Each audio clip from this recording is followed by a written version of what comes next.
Donald Trump, sauveur ou élément du Deep State? Les faits et le contexte présentés jusqu'ici montrent clairement qu'il existe un État profond aux États-Unis et qui le constitue. Les sociétés secrètes dirigent les événements politiques aux États-Unis depuis la fondation de l'État en 1776. Depuis 1921, le CFR agit comme le bras politico-stratégique de ces sociétés secrètes. Trump s'est à nouveau présenté à l'élection présidentielle après celle de 2016 pour éradiquer cet État profond. Voici mon plan pour démanteler l'État profond. Trump est-il le salut tant attendu contre l'action de cet État profond, contrairement à Joe Biden, Kamala Harris et les présidents américains qui l'ont précédé? Donald Trump a été investi 45e président des États-Unis à la surprise générale en 2017. Il était déjà une personnalité célèbre aux États-Unis auparavant. Il s'est fait connaître en tant que président de l'Empire Trump, milliardaire excentrique et propriétaire de la Trump Tower à New York. Qui est donc Donald Trump? Est-il un justicier et libère-t-il la population américaine de ses sociétés secrètes? Ou bien est-il lui-même sous influence et en relation avec ceux qui tirent les ficelles de l'État profond? Premièrement, les liens de Trump avec Henry Kissinger, franc-maçon de haut grade et stratège du CFR. Kissinger a rencontré Trump le 10 mai 2017. Une autre rencontre entre Kissinger et Trump a eu lieu à la Maison-Blanche en octobre 2017. Lors de cette réunion, Trump a déclaré qu'il était ami de longue date avec Kissinger. Henry Kissinger était un de mes amis. Je l'aimais bien, je le respectais. Nous sommes amis depuis longtemps, bien avant mon apparition dans le monde de la politique. Nous nous connaissons très bien. Outre Kissinger, d'autres stratèges du CFR apparaissent aux côtés de Trump. Ici, dans sa résidence en Floride, lors d'une rencontre avec le franc-maçon de haut grade et président en exercice du CFR, David M. Rubenstein, ou avec le stratège du CFR et franc-maçon de haut grade, Larry Fink. Trump compte également Stephen Schwarzman, membre du CFR et patron de Blackstone, parmi ses grands donateurs. Ce dernier est membre de la société secrète Skull and Bones.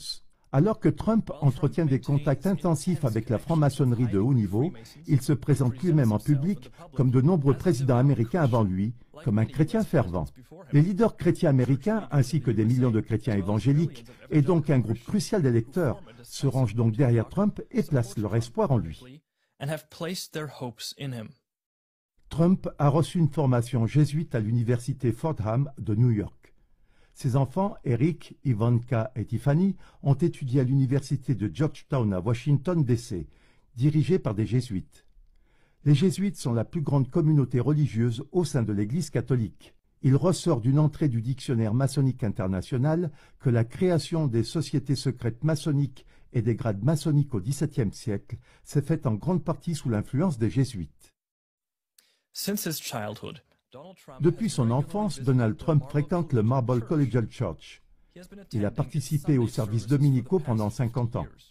Norman Vincent Peale a été pasteur de cette église jusqu'à sa mort en 1993. Beaucoup ignorent que Peale était franc-maçon du 33e degré. Trump a fait l'éloge de Peale à plusieurs reprises et l'a cité comme une influence marquante dans sa vie. En 1977, Trump épouse sa première femme, Ivana, lors d'une cérémonie organisée par Peale. Voici une photo du couple Trump prise en 1988 lors de la fête du 90e anniversaire de Norman Vincent Peale. Deuxièmement, Jared Kushner, gendre et principal conseiller de Trump. Jared Kushner est un propriétaire immobilier américain et le gendre de Donald Trump depuis 2009. Il a épousé Ivanka Trump en 2009. Kushner est considéré comme le conseiller en chef et l'éminence grise du président américain Trump. Henry Kissinger a qualifié Kushner de principal confident de Trump. Jared Kushner fait partie du groupe Bilderberg, fondé par les francs-maçons de haut grade Henry Kissinger et David Rockefeller. Il a participé à la réunion de Bilderberg 2019. Trump bénéficie également d'autres soutiens au sein du comité directeur du groupe Bilderberg. L'investisseur et franc-maçon de haut grade Peter Thiel fait partie du comité directeur du groupe Bilderberg. En 2016, Thiel a financé la campagne électorale de Trump à hauteur de plus d'1 million de dollars. Après la victoire de Trump, il a fait partie de l'équipe de transition qui a préparé la présidence de ce dernier. Depuis, il travaille comme conseiller de Trump. Thiel a également soutenu financièrement le candidat à la vice-présidence de Trump, James David Vance. Vance a décrit Thiel comme son mentor. Dans une récente interview, la journaliste d'investigation américaine Whitney Webb a évoqué les liens étroits de Vance avec le fondateur de PayPal, Peter Thiel. David Vance doit à la fois sa carrière politique et son ancienne carrière dans le capital risque à Peter Thiel. Par exemple, Peter Thiel a rencontré Vance pour la première fois lorsque Vance était à la faculté de droit. Et il lui a ensuite proposé son premier emploi dans le domaine du capital risque au sein d'une société fondée par Thiel, Mithril Capital. Et il a ensuite créé sa propre société de capital risque, Narya Capital, avec un fort soutien de Peter Thiel. De plus, lorsque Vance a décidé de se présenter à une fonction ou au Sénat, Peter Thiel l'a largement financé. Peter Thiel a donné 15 millions de dollars pour sa campagne, ce qui, je crois, était à l'époque et reste toujours le plus gros don individuel jamais fait à un candidat au Sénat. Outre PayPal, l'indication claire d'un lien entre les services de renseignement et Peter Thiel se présente sous la forme de Palantir, qu'il a fondé en 2003. Cet outil leur permet d'espionner sans raison tous les Américains et il l'utilise pour créer vos profils au nom de la sécurité nationale. Il est également regrettable, comme nous le savons, que l'influence de Peter Thiel sur la première campagne électorale de Trump ait permis à Palantir, selon le New York Times, d'obtenir une multitude de contrats avec l'armée américaine et encore plus avec les services de renseignement américains. Troisièmement, Donald Trump et Hillary Clinton, des concurrents ou non? En 2016, ils étaient les principaux concurrents. Hillary Clinton s'est lancée dans la course pour les démocrates, Trump pour les républicains. Ils se sont livrés à une campagne électorale ignoble en public. Nous ne pouvons plus supporter Hillary Clinton. Nous en avons assez de Clinton. Nous ne pouvons pas utiliser une bombe à retardement dans le bureau ovale. Cependant, en y regardant de plus près, il s'avère que Donald Trump est depuis longtemps un ami proche des deux francs-maçons de haut rang, Bill et Hillary Clinton. Un article du quotidien autrichien, Kurier, publié pendant la campagne électorale de 2016, est particulièrement révélateur. Le Kurier titre ainsi « Chelsea et Ivanka sont de bonnes amies, tandis que leurs parents se disputent. En effet, Chelsea Clinton et Ivanka Trump sont liés par une amitié étroite depuis de nombreuses années, notamment grâce à leurs parents.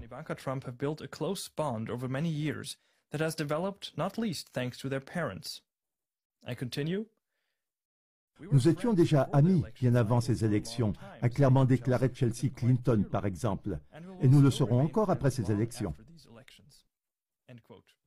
Ses parents sont également liés par une longue amitié. Le président Bill Clinton a été très ami avec Donald Trump pendant des années. Lors de la cérémonie de mariage de Donald et Melania Trump en 2005, Hillary Clinton était assise au premier rang. Trump a fait des dons à la Clinton Foundation et en faveur de la campagne sénatoriale d'Hillary Clinton. Il a été révélé depuis que Donald Trump avait eu une conversation confidentielle avec Bill Clinton en mai 2015, juste avant de se présenter à la présidence. Cette rencontre a eu lieu alors qu'Hillary, la femme de Clinton, avait déclaré sa propre candidature un mois auparavant. Un collaborateur de Clinton a ensuite déclaré que Clinton avait encouragé les efforts de Trump pour jouer un rôle plus important au sein du Parti républicain.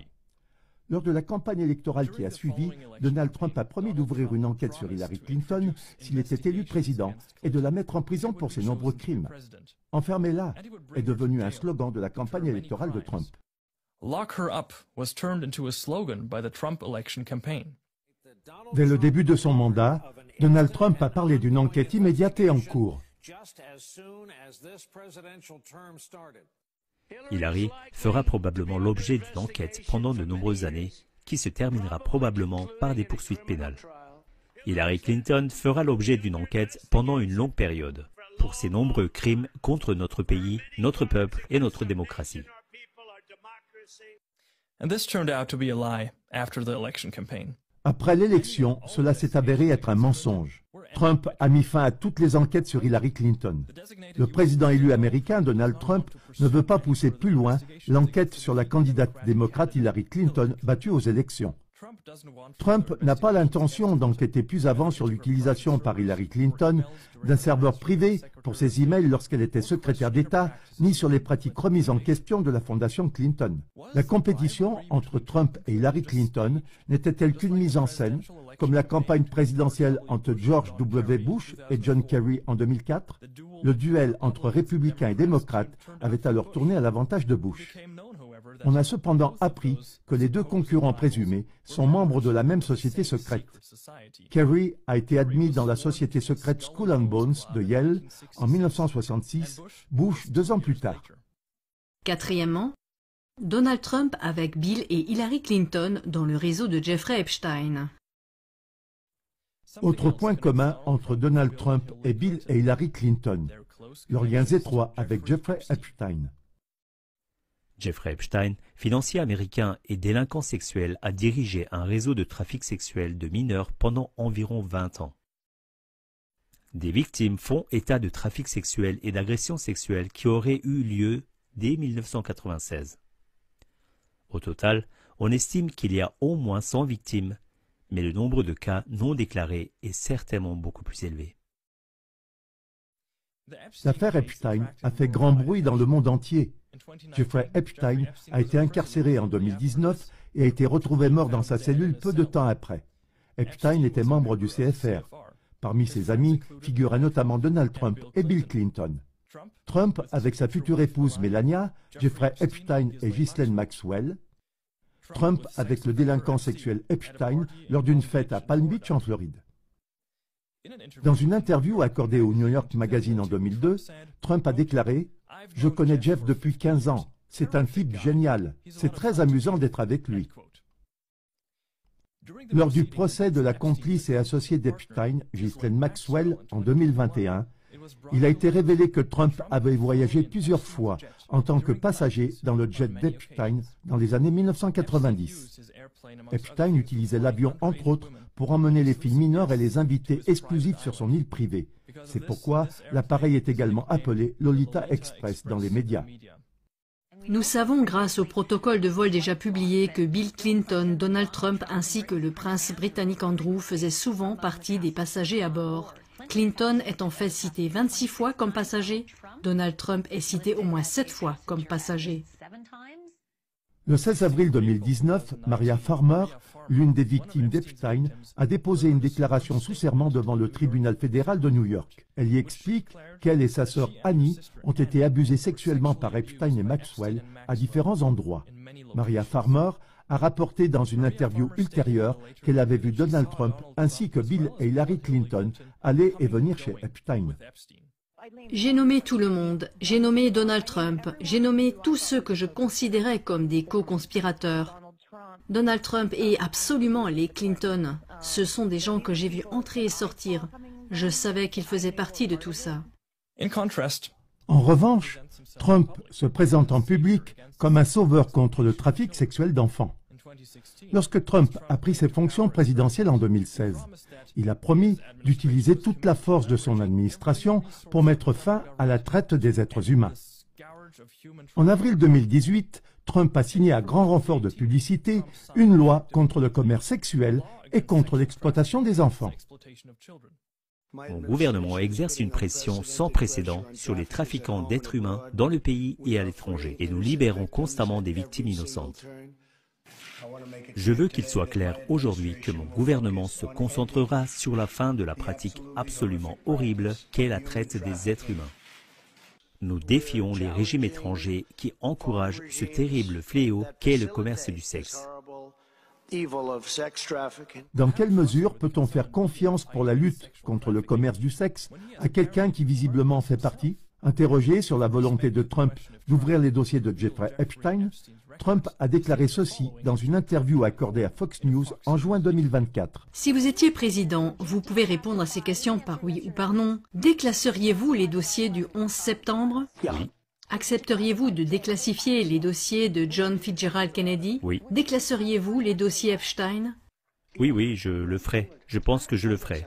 Mais au moins...